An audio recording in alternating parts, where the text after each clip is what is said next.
그렇다면 또 다른 치료 사례 어떤 것이 있을까요? 네, 이번에는 우측 엄지 발가락에 큰 티눈이 한약을 투여 후 없어졌다는 40대 후반의 여성 이야기입니다. 이분은 대변이 잘 소통이 안 되는, 즉 변비로 고생을 몹시 하는 그러한 여성입니다. 특히 대변이 잘 안 나가면 명치 끝에 큰 돌덩어리가 하나 얹혀 있는 듯한 이러한 느낌이 있다고 했습니다. 큰 돌덩어리가 누르고 있는 듯한 그러한 현상이 있던 것입니다. 그런데 대변을 소통시켜서 대변의 독기를 빼주는 투격탕이라는 한약을 투여 후 대변을 소통시켜주니 우장육부가 조화를 이루면서 우측 엄지 발가락 바깥 측면에 큰 티눈이 사라지고 작은 것 하나만 남아 있다고 하는 그러한 경우가 있었습니다. 그렇다면 어떤 체질의 여성분이셨나요, 박사님? 이 여성은 양명형으로 가슴이 크게 발달되고 배가 남산만하게 나와 있는 그러한 여성이었습니다.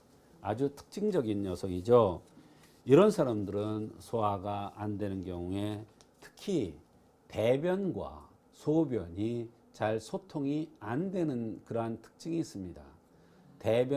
밥은 잘 먹는데 대변이 안 나가니까 배가 남산만하게 나오고 가슴이 커질 수밖에 없고 명치에 돌 얹어 놓은 것 같은 이런 느낌이 들면서 사마귀가 생겼던 것입니다.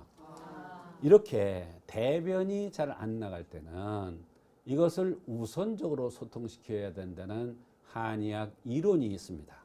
그래서 그 이론에 따라서 투격탕이라는 한약을 투여한 것입니다. 그 밖에 불편해한 증상 또 어떤 것들이 있을까요? 네, 이런 양명형들은 대개 우울증을 잘 앓습니다. 왜 그러냐면 욕심이 많습니다. 내 욕심대로 일이 되질 않습니다. 그러니까 내 욕심대로 안 되니까 울기도 잘하고 우울증으로 고생하는 경우가 많습니다. 그래서 차를 끌고 다니면서 사람들 앞에서 울기는 그렇고 차를 끌고 다니면서 차 안에서 그렇게 잘 운답니다. 혼자 있고 싶고 특히 물가, 이렇게 호숫가라든지 강가라든지 이렇게 지나갈 때면 저절로 눈물이 흘려서 너무나 우울하다고 했습니다.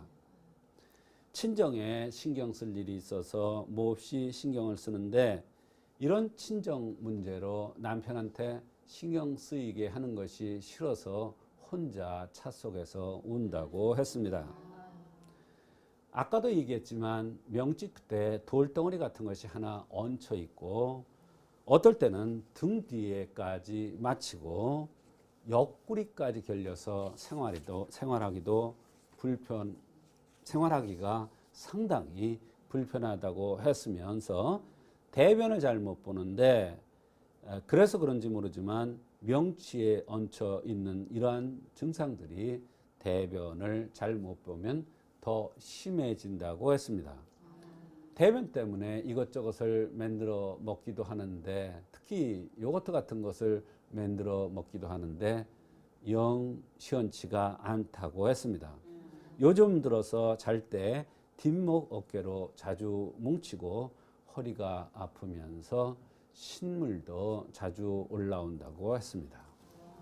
네, 이렇게 티눈과 배변장애, 우울증까지 호소를 하셨는데요. 그렇다면 치료 결과는 어땠나요? 네, 이와 같이 대변이 소통이 안 돼서 상중하가 소통이 안 될 때는 대변을 시원하게 나가게 해주는 그러한 약을 써야 되는데 대개 이런 경우에 어떻게 합니까? 설사시키는 약을 쓰지 않습니까? 근데 사실 설사시키는 약을 사제라고 하는데 그런 약을 쓰면 절대로 안 됩니다. 그런 약을 쓰면 위기가 손상되어서 그 당시에는 조금 시원해지는 것 같으나 좋은 현상이 나타날 수가 없습니다. 그러나 한의학에서는 대변을 소통시키기 위해서 대황이라는 것이 약이 들은 투격탄 같은 약을 쓰는데 이 약을 쓴 후에 명치 끝에 돌덩어리 하나 얹어 있는 듯한 것이나 어떨 때는 등 뒤에 명치 바로 등 뒤까지 이렇게 맞히는 것 같은 이러한 증상이 없어졌고 우울했던 것도 훨씬 덜하고 더욱 신기한 것은 오장육부가 편해지고 경락 소통이 잘 되니까 몸에 있던 티눈까지 없어졌던 그러한 경우가 있었습니다. 네, 티눈을 없애기 위한 치료를 한 것이 아니라 경락을 소통하게 하니까 자연스럽게 티눈까지 나은 사례 만나보셨는데요. 네.